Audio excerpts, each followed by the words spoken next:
ଏ ଯୋଉ ବମକେଇ ପାଟର ମହତ୍ଵ କଣ? ଏପଟେ ଯୋଉଟା ଏପଟେ ବି ସେଇଟା ପଡିବ ବମକେଇଟା। ଆଜ୍ଞା ଏ ଯୋଉ ବମକେଇ ପାଟ ପାଇଁ ଆପଣ ଇଣ୍ଟରେଷ୍ଟ ଥିଲେ ନା ପାଟ ତିଆରି କରିବା ପାଇଁ ନା କଣ? ହଁ ବମକେଇ ପାଟ ପାଇଁ ବୋଲି ମୁଁ ଇଣ୍ଟରେଷ୍ଟ ଥିଲି। ଆଜ୍ଞା ଏବେ ବର୍ତ୍ତମାନର ବମକେଇ ପାଟର ସ୍ଥିତି କେମିତି ଅଛି ଆପଣ ଦେଖୁଛନ୍ତି? 9 ପ୍ରକାର ଡିଜାଇନ ଅଛି ଓଡିଶାରେ। 9 ପ୍ରକାର ଡିଜାଇନ କୋଉଟା ଗୋଟେ ହେଲେ କପି ଆଜି ପର୍ଯ୍ୟନ୍ତ ହେଇନି, କିନ୍ତୁ ବମକେଇଟା ସବୁଆଡେ କପି ହେଇଛି। ଗୋଟେ ପାଟ ବୁଣିବା ପାଇଁ ମ୍ୟାକ୍ସିମମ୍ କେତେ ଦିନ ଲାଗୁଛି ଆଜ୍ଞା ଆପଣଙ୍କୁ? ଗୋଟେ ପାଟ ବୁଣିବା ପାଇଁ କମ ସେ କମ 20-25 ଦିନ ଲାଗେ। ଆଜ୍ଞା ଏବେ ଧରି ନିଅନ୍ତୁ ଗୋଟେ ପାଟ ଆପଣ କରିକି ଦେବେ, ତ ସେଇଟା କଲର ଫେଡ୍ ହବ କି ନାହିଁ ଆପଣ କହିପାରିବେ କି ନାହିଁ? ଆମେ ନିଜେ ବୁଣିବାଟା କେବେ ହେଲେ କଲର ଫେଲ୍ ହବନି। ଆଜ୍ଞା ଆପଣ ତ 30 ବର୍ଷ ହେଲା ଏଇ ଯୋଉ ପାଟ ବୁଣାକାର କାମ କରୁଛନ୍ତି, ଏ ବୁଣାକାର ଭିତରେ ସବୁଠୁ ଅଧିକ ପ୍ରାଇସ୍ ର ପାଟ କେବେ ବିକିଥିଲେ? ଯେ ପାଟ ଦେଖିନି, କଟନ ଶାଢୀ ଗୋଟେ ବିକିଥିଲି। ମାନେ ବମକେଇ ପାଟ ପୁରା ଦେଶ ଆଉ ଆମର ଦେଶ ବାହାରେ ମଧ୍ୟ ଏଇଟା ପ୍ରସିଦ୍ଧ ରହିଛି। ହେଲେ ଗଭର୍ଣ୍ଣମେଣ୍ଟ ତରଫରୁ କଣ ସୁବିଧା କିଛି ମିଳୁଛି କି ନାହିଁ? ଟଙ୍କାଟେ ପଇସାର ସାହାଯ୍ୟ ଆଜି ପର୍ଯ୍ୟନ୍ତ ଆମକୁ ମିଳିନି, ଆଉ ମିଳିବ ଆଗକୁ ମଧ୍ୟ ବୋଲିକି ଆମର ଆଉ ଆଶା ନାହିଁ। ଆଜ୍ଞା ଏଇ ଯୋଉ ବମକେଇ ପାଟ ଆପଣ କେତେ ବର୍ଷ ହେଲା କାମ କରୁଛନ୍ତି ବା ବୁଣାକାର କାମ କରୁଛନ୍ତି? ବମକେଇ ପାଟ ଆଜିକୁ 60 ବର୍ଷ ହେଲା ଚଳି ଆସୁଥିଲା, ଆଜ୍ଞା କିନ୍ତୁ ସେ ଭିତରୁ ଆମେ 22-23 ବର୍ଷ ହେଲା ମୁଁ କାମ କରୁଛି। ଏବେ ଆମ ବାପା ପାଖରୁ ମୁଁ ଶିଖିଥିଲି। ଆଜ୍ଞା ଆଜ୍ଞା ଏଇ ଯୋଉ ପାଟ ଆଉ ଲୁଗା ଭିତରେ କଣ ଡିଫରେନ୍ସ କଣ ଆଜ୍ଞା? ପାଟ ପାଟ ମାନେ ପାଟ ହଉଛି ଗୋଟେ ପୋକ ଭିତରୁ ତିଆରି ହଉଛି। ସେଇଟା ଗୋଟେ ସେ ପାଟର ନାଁଟା ଇଂଲିଶରେ ଗୋଟେ ସେଟା କହୁଛନ୍ତି କଣ ଗୋଟେ ସେ ପାଟ ପୋକର ନାଁଟା ସେଇଥିରୁ ହଉଛି ଯୋଉଟା ତିଆରି ହଉଛି ସେଇଟା ହଉଛି ଅରିଜିନାଲ ପାଟ। ବେଙ୍ଗଲୋର ଯୋଉଟା ତିଆରି ହଉଛି ସେଇଟା ହଉଛି ଅରିଜିନାଲ, ଆଉ ଯୋଉଟା କପାରୁ ତିଆରି ହଉଛି ସେଇଟା ହଉଛି କଟନ ଲୁଗା ଯୋଉଟା ତିଆରି ହଉଛି। ହେଲେ ଆପଣ କେମିତି ଏଇ ଯୋଉ ଶିକ୍ଷା ପାଟ ବୁଣାକାର କେମିତି ଶିଖିଲେ କେମିତି? ଆମ ବାପା ମା ଯୋଉ କରୁଥିଲେ କାମ ତାଙ୍କୁ ଦେଖା ଦେଖି କରିକି ଆମେ ସେସବୁ ଶିଖି ଯାଇଛୁ। ଏ ଯୋଉ ବମକେଇ ପାଟର ମହତ୍ଵ କଣ? ବମକେଇ ପାଟ ଏମିତି ଗୋଟେ ଶାଢୀ, ବମକେଇ ପାଟ ହଉ କି ଶାଢୀ ହଉ, ଏମିତି ଗୋଟେ ସିଏ ଯେ ତାର ଡିଜାଇନ ଯଦି ଏମିତି ଯେ ତାର ମାନେ ଡିଜାଇନଟା ତାର ଏପଟେ ଯୋଉଟା ଏପଟେ ବି ସେଇଟା ପଡିବ ବମକେଇଟା। ଆଉ ବମକେଇ ଛାଡିଦେଲେ ଆଉ ତମେ ଯେକୌଣସି ପାଟ ହଉ ମାନେ ସମ୍ବଲପୁରୀ ହଉ ଯୋଉଟା ହଉଛି, ସମ୍ବଲପୁରୀ ହଉ, ଖଣ୍ଡୁଆ ହଉ, ଆମର ଏଠିର କୋଟପାଡ ହଉ, ଯେକୌଣସି ପାଟ ନହେଲେ ଧଳା ପଥର ହଉ, ଏପଟେ ଯୋଉଟା ଏପଟେ ସେଇଟା କେବେ ହେଲେ ପଡିବନି। ସେଇଥିପାଇଁ ପ୍ରସିଦ୍ଧ ବମକେଇ ପାଟ। ହେଲେ ଏଇଟା କଣ ପାଇଁ ଏମିତି ହଉଛି ଆଜ୍ଞା? କଣ ପାଇଁ ବୋଲେ ହାତ ଡିଜାଇନ ପାଇଁ ବୋଲିକି। ହେଲେ ଏଇ ଯୋଉ ବମକେଇ ପାଟର ନାମକରଣ କେମିତି ହେଲା? ବମକେଇ ପାଟ ପାଟର ନାମକରଣ ଯୋଉ ଆଗ ଯୋଉ ବୁଢା ମାନେ ଆମର ବାପା ତାଙ୍କର ବାପା ତ ବୁଣୁଥିଲେ, ମୁଁ ଜାଣିବାରେ 2 ପାଟ ହବା 2-3 ପାଟ ହେଲାଣି ସେମାନେ ବମକେଇ ପାଟ ବୁଣି ଆସୁଥିଲେ। ସେମାନେ ଡାଳିମ୍ବା ବୋଲିକି ରଖିଛନ୍ତି, ସେ ପାଟର ନାଁ ଡାଳିମ୍ବା ବୋଲି ରଖିଛନ୍ତି। ଆଜ୍ଞା ଏଇ ଯୋଉ ବମକେଇ ପାଟ ପାଇଁ ଆପଣ ଇଣ୍ଟରେଷ୍ଟ ଥିଲେ ନା ପାଟ ତିଆରି କରିବା ପାଇଁ ନା କଣ? ହଁ ବମକେଇ ପାଟ ପାଇଁ ବୋଲିକି ମୁଁ ଇଣ୍ଟରେଷ୍ଟ ଥିଲି। ମୁଁ 9 କ୍ଲାସ ପାଠ ପଢୁଥିଲି ସେତେବେଳକୁ। ସ୍କୁଲକୁ ଯିବାର ନାହିଁ, ଲୁଚିକି ରହିଯିବାର, ପାଟ ଯୋଉ କାମ କରିବାର ସେଇଟା ଦେଖିକିରି ଭାରି ଆଗ୍ରହ ଥିଲା। ସ୍କୁଲକୁ ଯିବାର ନାହିଁ, ସେ ଟାଇମରେ ସ୍କୁଲକୁ ଯିବାର ନାହିଁ, ପାଟ ଦେଖିକିରି ସେ କାମ ଦେଖିକିରି ମୁଁ ହେଲେ କରିବି, ଏମିତି କରିବି, ସେମିତି କରିବି ବୋଲିକି ମୁଁ ହେଲେ ଆମର କଳା କେମିତି ବଞ୍ଚି ରହିବ ସେଇଥିପାଇଁ ବୋଲି ମୁଁ ଆଗ୍ରହ ବେଶୀ ଥିଲି, ଆଉ ମୁଁ ସେ କାମ ଆଜି କରୁଛି। ଆଜ୍ଞା ଏବେ ବର୍ତ୍ତମାନର ବମକେଇ ପାଟର ସ୍ଥିତି କେମିତି ଅଛି ଆପଣ ଦେଖୁଛନ୍ତି? ଏବେ ବମକେଇ ପାଟର ସ୍ଥିତି ଏମିତି ହେଲାଣି ଯେ ଦେଖନ୍ତୁ ସମ୍ବଲପୁରୀ, ଖଣ୍ଡୁଆ, କୋଟପାଡୁ, ଧଳାପଥର, କେନ୍ଦୁଝର, ଆମର ଗୋପାଳପୁର, ଯେକୌଣସି ଡିଜାଇନ ଏବେ ସବୁ ଡିଜାଇନ ସମସ୍ତ 9 ପ୍ରକାର ଡିଜାଇନ ଅଛି ଓଡିଶାରେ। 9 ପ୍ରକାର ଡିଜାଇନ କୋଉଟା ଗୋଟେ ହେଲେ କପି ଆଜି ପର୍ଯ୍ୟନ୍ତ ହେଇନି, କିନ୍ତୁ ବମକେଇଟା ସବୁଆଡେ କପି ହେଇଛି। ଦେଖନ୍ତୁ ସମ୍ବଲପୁରୀ କୋଉଠି କପି ହେଲାଣି? କୋଉଠି କପି ହେଇନି। ଏବେ ଧଳାପଥର କୋଉଠି କପି ହେଇଛି? ନାଇଁ, ଧଳାପଥର କୋଉଠି ହେଇନି, କିନ୍ତୁ ବମକେଇଟା ସବୁଆଡେ କପି ହଉଛି। କାହିଁକି ନା ଇଏ ଏପଟେ ଯେମିତି ସେପଟେ ସେମିତି। ଆଉ ଆମେ ଗୋଟେ ଶାଢୀ ଭିତରେ 1000ଟା କଲର ଦେବି ବୋଲେ ହବ, କିନ୍ତୁ ସମ୍ବଲପୁରଟାରେ ହବନି, କିନ୍ତୁ ଖଣ୍ଡୁଆଟାରେ ହବନି, କୋଟପାଡରେ ହବନି, 1000ଟା କଲର ହବନି କେବେ।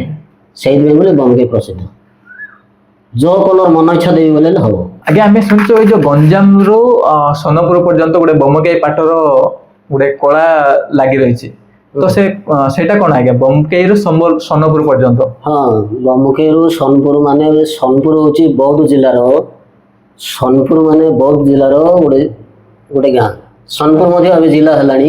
ସିଏ ଆମ ଶ୍ୱଶୁରଘର ଗାଁ, ସୋନପୁର ମାନେ ଶ୍ୱଶୁରଘର ଗାଁ, ସେଇଠି ମଧ୍ୟ ବମକେଇ ପାଟ ବୁଣା ହଉଛି। କିନ୍ତୁ ବମକେଇ ଅରିଜିନାଲଟା ବମକେଇ ଆମ ଗାଁରେ ଯୋଉଟା ବନା ହଉଛି ଆମେ ଯୋଉଟା ବୁଣୁଛୁ ସେଇଟା ସେଠି ଯୋଉ ହଉଛି ସେମାନେ କ'ଣ କରୁଛନ୍ତି ସେଇଟା ବମକେଇ ବୋଲିକି ବାନ୍ଧ କରୁଛନ୍ତି ଆଉ ବାଧି ଉପରେ ବାନ୍ଧ ଆଉ ବାଧି ଉପରେ ଡିଜାଇନ ସେ ଡିଜାଇନ କାଢୁଛନ୍ତି କିନ୍ତୁ ସେଇଟା ମାନେ ସମସ୍ତ ବମକେଇର ସମସ୍କନ୍ଦ ସେଇଟା ହଉନି ଆଜ୍ଞା କିନ୍ତୁ ବମକେଇରେ ଏଇଟା ଚାଲୁଛି ବମକେଇ ବୋଲି ଚାଲୁଛି।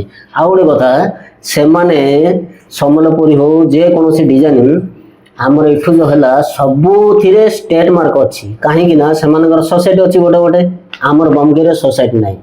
ବମକେଇରେ ସବୁ ଟୋଟାଲ ତିନିଟା ବୁଣାକାର ଏବେ ଅଛନ୍ତି ତିନିଟାରେ ସୋସାଇଟି ହବ କି ହବନି ଆଗରୁ ଯାହା ଥିଲା ଥିଲା ସେଇଟା ଷ୍ଟେଟ ମାର୍କ କରିନାହାନ୍ତି ଏଇଟା କପି କରିକି ସେମାନେ ନଉଛନ୍ତି। ପଦନାପୁର ନେଲେ ପଦନାପୁରରେ ଦିଟା ସୋସାଇଟି ଅଛି ତାଙ୍କେ ଚଳେଇଲେ ସେଇଟା ବ୍ରହ୍ମପୁରରେ ହେଲେ ବୁଣା ହେଲା ବୁଝିପାରିଲେ ଏମିତି ସେଇଟା ବଢି ବଢି ବଢି ବଢି ମାନେ ଏଇଠୁ ବମକେଇରୁ ପଦନାପୁର ଗଲା ପଦନାପୁରଠୁ ନୂଆପଡା ଗଲା ନୂଆପଟୁ ବ୍ରହ୍ମପୁର ବ୍ରହ୍ମପୁରଠୁ ଗୋପାଳପୁର ଗୋପାଳପୁରଠୁ ସୋନପୁର ଏମିତି ବଢି ବଢି ଚାଲିଛି ବଢି ବଢି ସେ ସେତେ ଦୂର ଯାଇଛି। ଆଜ୍ଞା ଏ ଯୋଉ ସବୁ ପାଟରୁ ବମକେଇ ପାଟ ଅଲଗା କିପରି?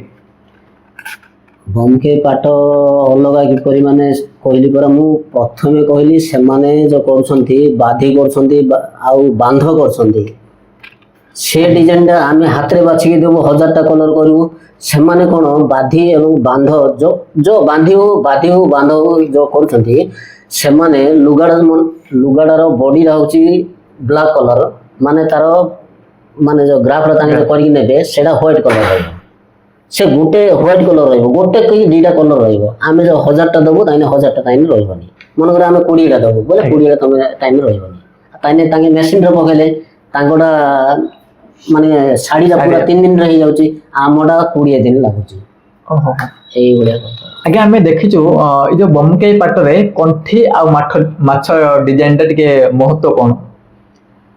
କଣ୍ଠି କଣ୍ଠି କଣ୍ଠି ମାନେ କଣ୍ଠି ଫୁଲ ଆଉ ମାଛ ଆଉ ଏବେ ନୂଆ ଏବେ ମୁଁ କାଢିଛି ମାଛ ବଦଳରେ କଛିମ ମଧ୍ୟ କାଢିଛି ଯୋଉଟା କଇଁଛ ଯୋଉଟା କହୁଛନ୍ତି ସେଇଟା ମଧ୍ୟ କାଢିଛି ମୋ ପାଖରେ ଫଟୋ ମଟ ସବୁ ଅଛି ସେଇଟା ଆମେ ସବୁ ଜାଗା ହାତରେ ବାଛିକି ଦବୁ ଏମିତି ଗୋଟେ ଫୁଡ଼ି ମାନେ ଗୋଟେ ଇନା ସାହାଯ୍ୟରେ ଗୋଟେ ବାଉଁଶ ସାହାଯ୍ୟରେ ଗୁଜା କରିକି ସେଇଟାକୁ ଫୁଡ଼ି ଏମିତି ସେଇଟାକୁ ଦବୁ ତାଙ୍କେ କ'ଣ କି ଏବେ ସବୁ ଡବି ମେସିନ୍ ବାହାରିଲା ଜ୍ୟାକେଟ ମେସିନ୍ ବାହାରିଲା ସେମାନେ ସେଇଥିରେ ପୁରା ଉଠେଇ ଦେଉଛନ୍ତି ସମ୍ବଲପୁର ସବୁଠି ଏବେ ସେଇଟା ଉଠୁଛି।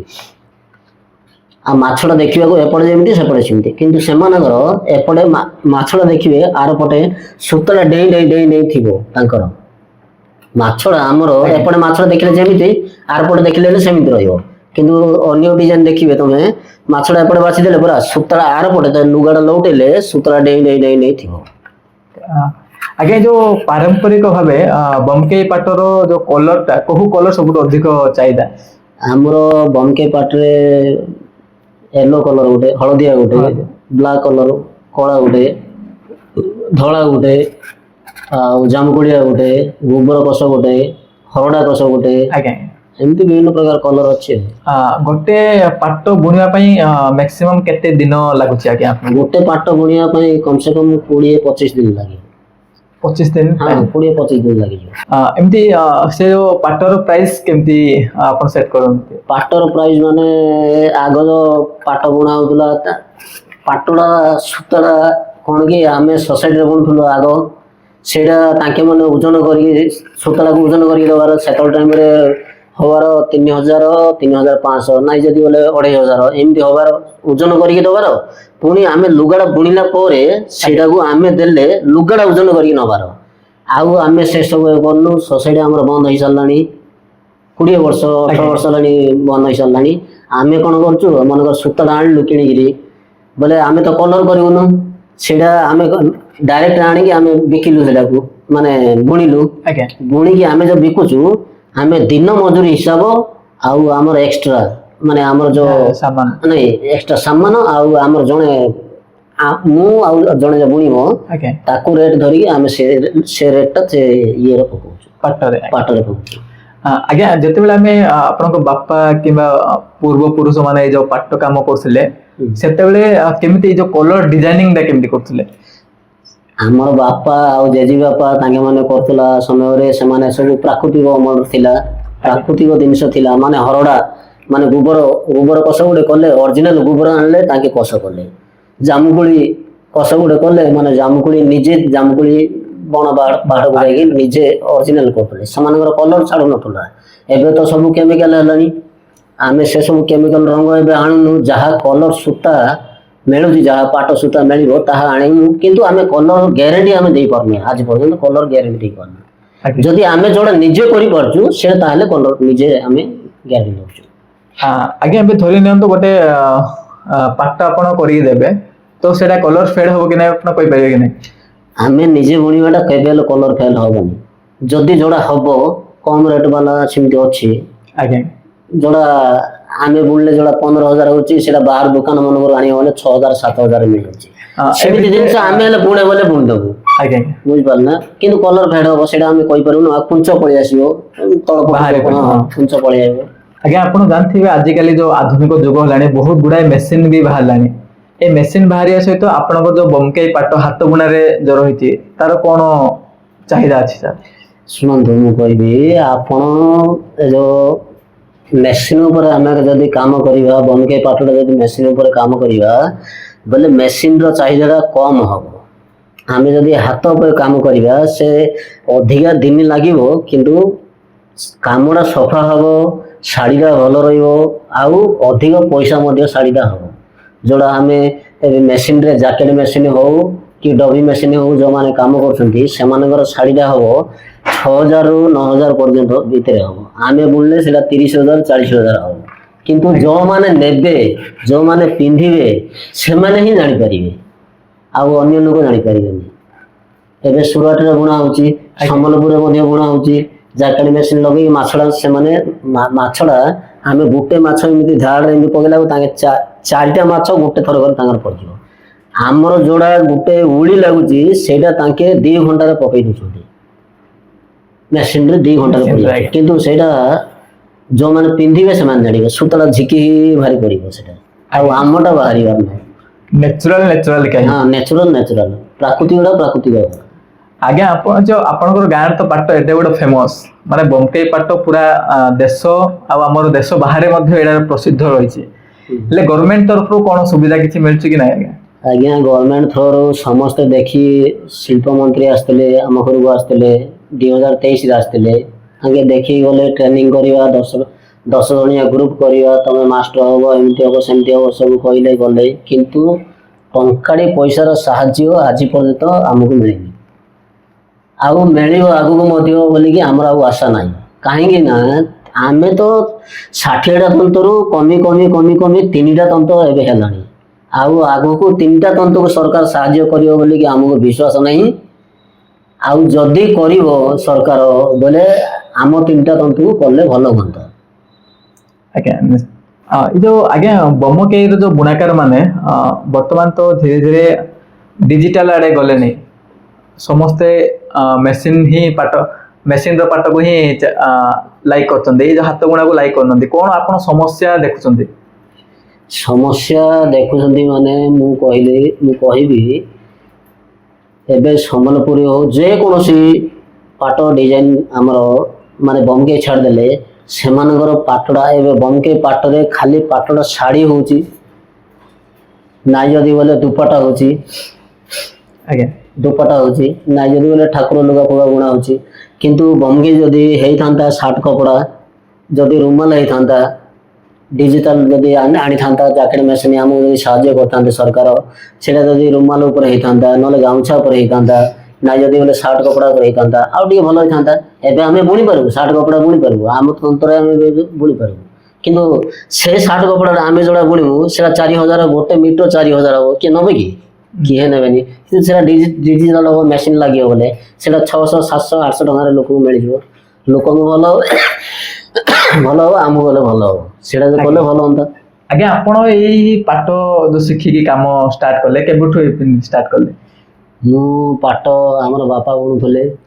ଆଜ୍ଞା ତାଙ୍କେ ଯେତେବେଳେ ବୟସ ଖସିଲା, ଆଖି ଦୁଶିଲାନି, ସେ ଟାଇମରେ ମୁଁ 9 କ୍ଲାସ ପାଠ ପଢୁଥିଲି। ମୁଁ ସେଇଥିରେ ମୁଣ୍ଡ ଖର୍ଚ୍ଚ କରିକି ସେଇଥିରୁ ଶିଖିକିରି ବାପା ଆମଠୁ ବୁଣିଲି। ଆଜ୍ଞା ଆଜ୍ଞା ଆଉ ବର୍ତ୍ତମାନ ଏବେ ଆମର କିଛି ନାହିଁ ବୋଲେ ଦି ମାସରେ ତିନିଟା ହବ ଝିକାଝିକି ଦି ମାସରେ ତିନିଟା ହବ। ଏବେ ଟିକେ ବହୁତ କଷ୍ଟ ହଉଛି ପାଠ ପଢିବାକୁ, ମାନେ ଗରମ ଇଏକୁ ପାଠ ପଢି ହଉନି, ଆଉ ପିଲାମାନଙ୍କୁ ପାଠ ପଢେଇବାକୁ ମଧ୍ୟ ଅସୁବିଧା ହଉଛି ସେ ଖର୍ଚ୍ଚରୁ। ସବୁଥିରୁ ଆମର ଆଉ କୌଣସି ବାହାରେ କି କୌଣସି ଇନକମ୍ ନାହିଁ, ଯାହା ବୁଣିମୁ ସେଇଥିରେ ଆମେ ଆଉ ସୂକ୍ଷ୍ମ ମାନେ ଇଏରେ ରହିଗଲୁ, ପାଠ ପଢିକି ସୂକ୍ଷ୍ମ ଇଏରେ ରହିଗଲୁ, କୋଉଠିକି ଗଲେ ମାଟି ବୋହି ପାରିବୁନି କି କୌଣସି କାମ ବାହାରି କାମ କିଛି କରିପାରୁନୁ, ସେଇଥିପାଇଁ ବୋଲିକି ଭାରି କଷ୍ଟ ହଉଛି ଚଳିବାକୁ।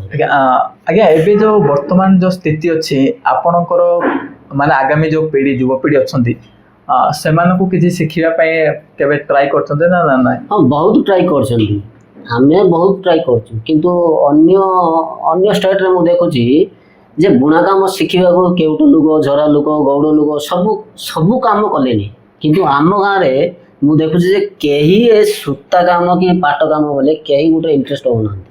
ଆମେ ସତ ଚେଷ୍ଟା, ମୁଁ ତ ସତ ଚେଷ୍ଟା କରୁଛି, ମାତ୍ର ଏ କାମ କାହାର ଇଚ୍ଛୁକ ନାହିଁ ଟୋଟାଲ। ଆଗାମୀ ଦିନରେ ଯୋଉ ବୋମକେଇ ପାଟର ଯୋଉ ରହିଛି ମାନେ ଚାହିଦାଟା ଲାଗି ରହିଛି, ସେଟା କେବେ ବୁଡ଼ିଯିବନି ବୋଲି ଭାବି ନତ ଆପଣ ସାର୍? ହଁ ମୁଁ ଭାବିଛି ବୁଡ଼ିଯିବ ବୋଲି, ମୋ ଉପରେ ବୁଡ଼ିଯିବ ବୋଲି ଭାବିଛି। କାହିଁକି ନା ମୁଁ ଏବେ ଯୋଉ ବୁଣୁଛି, ମୋର ବାପା ବୁଣୁଥିଲେ, ତାଙ୍କଠୁ ମୁଁ ଶିଖିଲି। ଆମେ ତିନି ଭାଇରୁ ଗୋଟେ ବାଦ ହେଇଗଲା, ଆଉ 2 ଭାଇ ଆମେ ଅଛୁ। 2 ଭାଇରୁ ଜଣେ ଶିଖିଲା ଯେ ସେ ବିରକ୍ତିଆ ହେଲା, ଡିଜାଇନ କାମକୁ ସେ ବିରକ୍ତିଆ ହେଲା, ତଥାପି ତାକୁ ବୁଝୁଛି ସବୁ, ତନ୍ତଳି ପକେଇଲେ ସେ ବୁଣିବ ସବୁ। ତଥାପି ସିଏ କ'ଣ ଭାବିଲା ଜାଣିଛ ନା, ଆମେ 10 ଲୋକ କମେଇଲେ ଏତିକି ପଇସା ହବ, ଘରଟାରେ 10 ଲୋକ କମେଇଲେ ଏତିକି ପଇସା ହବ। ମୁଁ ଜଣେ ଜଣେ ବାହାରକୁ ଯିବିନି, ଏତିକି ପଇସା ଆଣିବିନି, 15 କି 20 ହଜାର 30 ହଜାର ମୁଁ ଜଣେ ଜଣେ ଯାଇକି ବାହାରକୁ ଆଣିବିନି। ଆମେ ଘାଣ୍ଟେଇକି ସମସ୍ତେ ଏକା ଭଳିଆ ରହିକିରି ଘରେ କ'ଣ ହବ ବୋଲେ ସେ ଗୁଣ୍ଟୁରୁ ପଳେଇଗଲା କାମ କରୁଛି।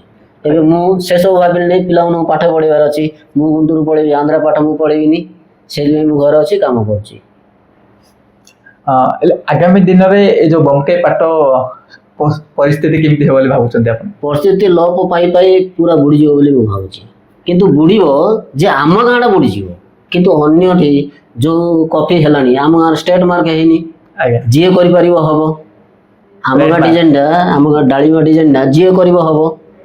ଏବେ କଟପାଡ଼ର ଡିଜାଇନଟା ଆମେ କରିବି ବୋଲେ ହବନି ସେଇଟା। ମୁଁ ଜାଣିଛି ବୁଣା, କଟପାଡ଼ ହଉ ନହେଲେ ଧଳାପଥର ହଉ ମୁଁ ବୁଣା ଜାଣିଛି, ସମ୍ବଲପୁରୀ ହଉ ସୋନପୁର ହଉ ମୁଁ ବୁଣା ଜାଣିଛି, କିନ୍ତୁ ସେଟା ମୁଁ ବୁଣିବି ବିକିବି ବୋଲେ ବାହାରେ ହବନି, ହବ କି ହବନି। ମୁଁ ଗୋଟେ ବୁଣାକାର, ଆପଣ ବୁଣିଲେ ମଧ୍ୟ ହବନି। ତାଙ୍କର ଷ୍ଟେଟ୍ ମାର୍କ, ସୋସାଇଟି ମାନେ ଗୋଟେ ଷ୍ଟେଟ୍ ମାର୍କ ଏଇଟା ଅଛି ଯେ ଅମୁକର ଡିଜାଇନଟା ସମୁକ ଲୋକ ବିକି ପାରିବେନି। ହେଲେ ଆଜ୍ଞା ଆମ ଗାଁ ହେଇନି। ଆମର ଯୋଉ ବୋମକେଇ ପାଟର ଯୋଉ ଡିଜାଇନଟା ଅଛି, ମାଛ ଆଉ କଣ୍ଠି ଡିଜାଇନଟା, ସେଟା ବାହାର ଯୋଉ ସମ୍ବଲପୁରୀ ହଉ କିମ୍ବା ଅଦର ସେମାନେ ବିକି ପାରିବେ ନା ନା ବିକି ପାରିବେନି ସେମାନେ କରିକି? ହଁ ସେମାନେ ବିକି ପାରିବେ, କାହିଁକି ନା ଆମର ଷ୍ଟେଟ୍ ମାର୍କ ହେଇନି, ଟ୍ରେଡମାର୍କ। ହଁ ସେଟା ହେଇନି, ଆଉ ତାଙ୍କର ହେଇଯାଇଛି ସବୁ, ତାଙ୍କଟା ଆମେ ବିକି ପାରିବୁନି, କିନ୍ତୁ ଆମଟା ତାଙ୍କେ ବିକିଦେବେ, ଏଇଭଳିଆ ହେଇଛି।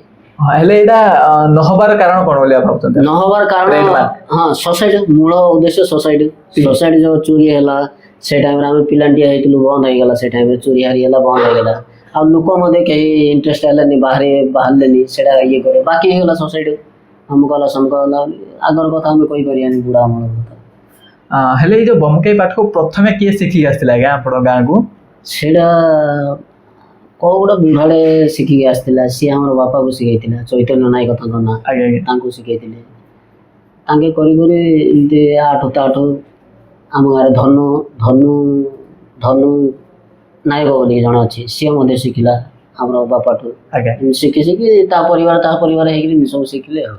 ବର୍ତ୍ତମାନ ଆଉ କେହି ଆଉ ଏଇ ଯୋଉ ବୁଣାକାର ଉପରେ ପସନ୍ଦ କରୁନାହାନ୍ତି? ନା, ବୁଣା କାମକୁ ଆଉ କେହି ପସନ୍ଦ କରୁନାହାନ୍ତି, ଆମ କେଷ୍ଟ ଲୋକ, ଆମ ଜାତି ଲୋକ କେହି ପସନ୍ଦ କରୁନାହାନ୍ତି। ଆଜ୍ଞା ଗୋଟେ ମାସରେ ଗୋଟେ ପାଟ ବନେଇବା ପାଇଁ, ବୋମକେଇ ପାଟ ଗୋଟେ ବନେଇବା ପାଇଁ କେତେ ଦିନ ସମୟ ଲାଗୁଛି? ଗୋଟେ ବୋମକେଇ ପାଟ ବୁଣିବା ପାଇଁ ବୋଲେ କି 22 ରୁ 23 ଦିନ ଲାଗିବ। ଆଜ୍ଞା ଯଦି ସତ ଚେଷ୍ଟା କଲେ 2 ମାସରେ 3ଟା ହେଇପାରିବ। ଗୋଟେ ପାଟର ତ ମ୍ୟାକ୍ସିମମ୍ ପ୍ରାଇସ୍ କେମିତି, ସବୁଠୁ ମିନିମମଟା ସବୁଠୁ 9,000 ଠୁ ଆରମ୍ଭ। ଆଜ୍ଞା 40,000 50,000 60,000 ଡିଜାଇନ ଦେଖି ତାର ଲକ୍ଷେ ଉପରେ ମଧ୍ୟ ଅଛି, ଯୋଉଟା ସୁନା ଜରି ଫରି ସବୁ ଲାଗୁଛି, ସେଟା ବହୁତ ଟଙ୍କା ହଉଛି, 1.5 ଲକ୍ଷ ଟଙ୍କା ହଉଛି ମଧ୍ୟ, ଏମିତି ଅଛି ସବୁ। ଆଜ୍ଞା ଆପଣ ତ 30 ବର୍ଷ ହେଲା ଏଇ ଯୋଉ ପାଟ ବୁଣାକାର କାମ କରୁଛନ୍ତି, ଏ ବୁଣାକାର ଭିତରେ ସବୁଠୁ ଅଧିକ ପ୍ରାଇସ୍ ର ପାଟ କେବେ ବିକିଥିଲେ? ମୁଁ ବିକିଥିଲି କେତେ ଟଙ୍କାରେ? ମୁଁ ବିକିଥିଲି 2022ରେ 22 ବିକିଥିଲି।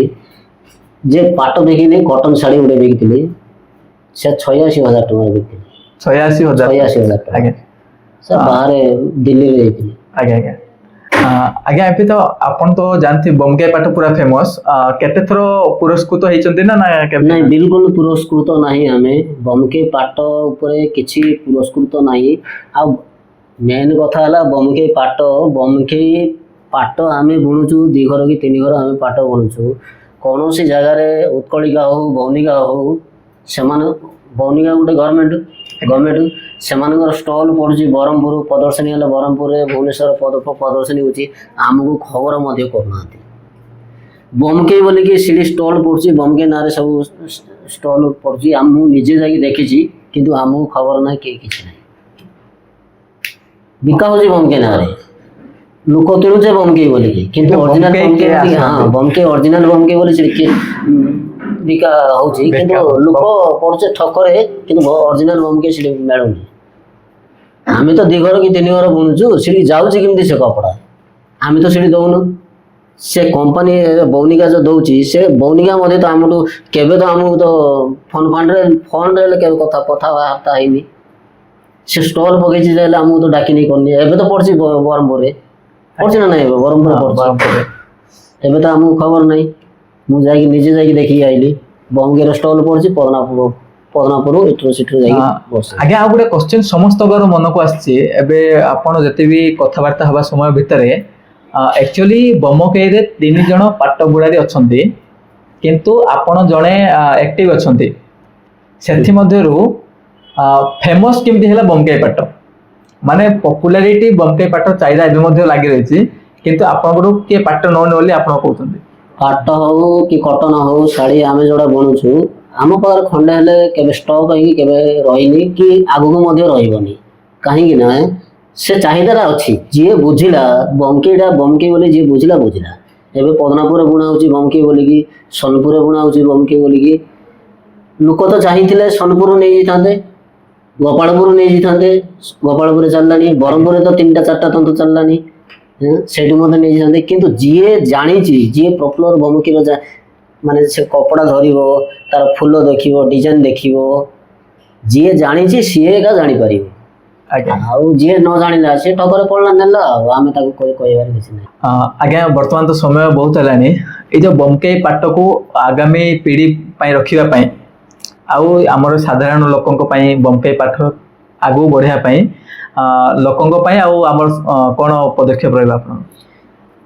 ବମକେଇ ପାଟ ଯୋଉ ବୁଣା ହେଉଛି, ବମକେଇ ପାଟର ସାଧାରଣ ଲୋକ ଯେକୌଣସି ଲୋକ ବୁଝିବେ, ବମକେଇ ପାଟର ଚାହିଦାଟାକୁ ଦେଖିବେ, ଅରିଜିନାଲଟାକୁ ଦେଖନ୍ତୁ, ଲୋକ କାରିଗର ଯୋଉଟା ବୁଣା ହେଇଛି ସେଟା ଦେଖନ୍ତୁ। ବମକେଇ ପାଟ ବୋଲିକି ଆସିବେ, କୋଉ ଦୋକାନରୁ ଗୋଟେ ବମକେଇ ପାଟରେ ନେଇଯିବେ, ରେଟ୍ କମରେ ଆପଣ ନେଇଯାଉଛନ୍ତି।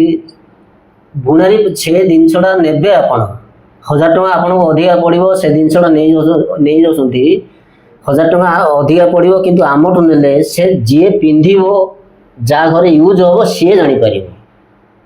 ଆଉ ମୁଁ ଏତିକି କହିବାକୁ ଚାହୁଁଛି ଯେ ପଇସା ପାଇଁ ଦେଖନ୍ତୁନି, ସାମାନ କେମିତି ଭଲ ହବ। ଆମେ ଯେକୌଣସି ସାମାନ ଆଣିବା ବୋଲେ ଭଲ ସାମାନଟି କେମିତି ଘରକୁ ଆଣିବା।